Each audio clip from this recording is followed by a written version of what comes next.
हम लोग रास्ते पे थे, हम लोग उन्हें देख नहीं रहे थे। क्यों कर रहे थे? सर हम लोग को पता चला था, एक दोस्त था अरुण, उसने कहा था हम पैसे यहाँ से यहाँ ले जाते हैं।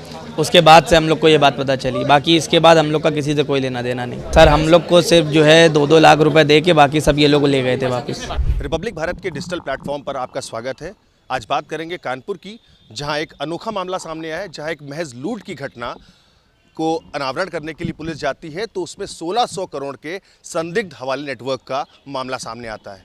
पूरा मामला फरवरी 16 का है, जहां पर एक लूट की घटना होती है, जहां जो पीड़ित था वो कंप्लेन लिखाने से मना कर देता है, जिसके बाद पुलिस इस पूरे मामले में जांच में जुट जाती है कि वो कंप्लेन क्यों नहीं दर्ज करा रहा है। उसके बाद इस पूरे मामले में जब पुलिस तहकीकात करती है तो सामने आता है कि तकरीबन 68 खातों से पिछले 2.5 सालों में 1600 करोड़ रुपए कैश विड्रॉल हुए हैं।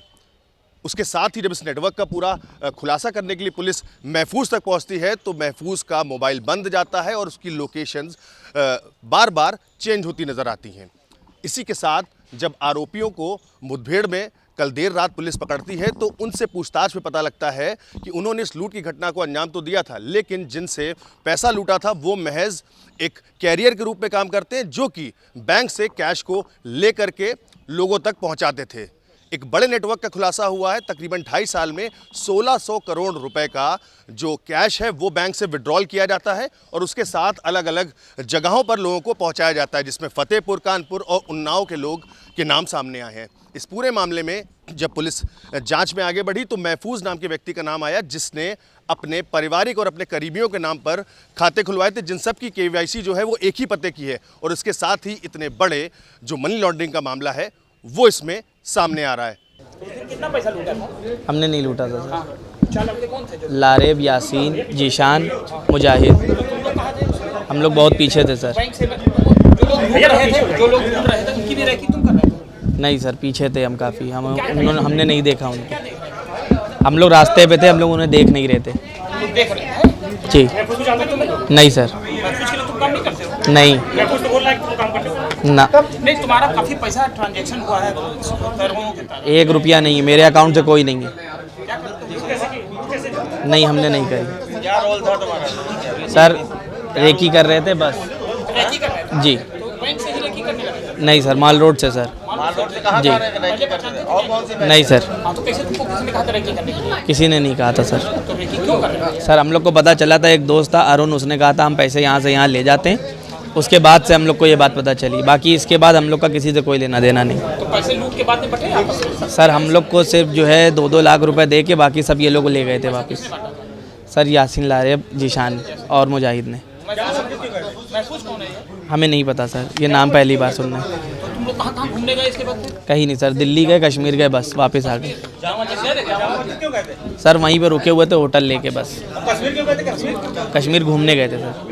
इस 16 फरवरी को एक लूट की घटना होती है, जिसमें वादी द्वारा एक FIR नहीं लिखाया जाता है और वहां से हमारी टीम को डाउट होता है और उनसे जो प्राइमरी जो जानकारी मिलती है उस जानकारी के आधार पर ये पता लगा था कि इसमें 8 लाख रुपए की लूट हुई है। लेकिन वादी कतई नहीं लिखा रहा था। वादी ने कहा था कि ये हमारा झगड़ा का मामला है। हमारी टीम इसके पीछे जो है जानकारी करने के लिए बैंक गई और बैंक से विड्रॉल का पैटर्न देखा है कि बैंक से कितना पैसा निकला है। उसकी और जो लुटेरों की जानकारी करते करते हमको ये पता लगा है कि कुछ लोग इनमें से दिल्ली में जामा मस्जिद में उनके लोकेशन पे ले है, कुछ का कश्मीर और नेपाल में भी इनकी मोबिलिटी का पता लगा।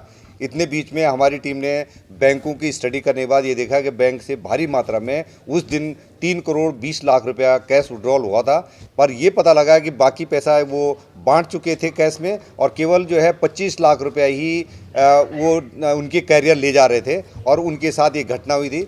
ये 4 लड़के जो पकड़े गए हैं, दो इनकाउंटर में पकड़े गए हैं और 2 और पकड़े गए उनके, और 2 जो है रैकी करने वाले 6 टोटल इस ग्रुप के 6 लोगों को पकड़ा जा चुका है। और इनकी जो जानकारी हमको मिली है उसके आधार पर हमने जो है सारे बैंकों की इन्फॉर्मेशन कलेक्ट करी है और इसमें जो मेन आदमी है जो जिसका ये पैसा था वो महफूज नाम का है। उसने अब तक उनके 14 खाते शुरुआती दौर में हमें पता लगा था और एक ही बैंक से, IDFI बैंक से उन्होंने 2.25 साल में 850 करोड़ रुपए का कैश विड्रॉल कर रखा था। फिलहाल पुलिस इस पूरे मामले में जांच कर रही, कहीं ये जो रकम है देशद्रोही गतिविधियों में इसका इस्तेमाल तो नहीं किया गया है, या इस पैसे का इस्तेमाल कहीं से भी एंटी सोशल एलिमेंट्स को पालने में या उनको बढ़ावा देने में तो नहीं किया गया है। इस पूरे मामले में कानपुर पुलिस पत्र लिखकर आरबीआई, ईडी, जीएसटी और कई एजेंसीज को इस पूरे मामले में इन्वॉल्व करेगी और वो इस पूरे मामले की अब जांच करेंगे, चूंकि एक भारी मात्रा का जो कैश है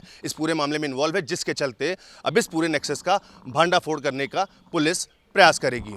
फिलहाल देखते हैं इस पूरे मामले में महफूज के द्वारा जब पुलिस को पकड़ेगी तो क्या निकलकर सामने आता है, इस पैसे का इस्तेमाल कहां और किस रूप में किया गया है। वीडियो जर्नलिस्ट अनुज के साथ Gaurav Trivedi, Republic Media Network, Kanpur.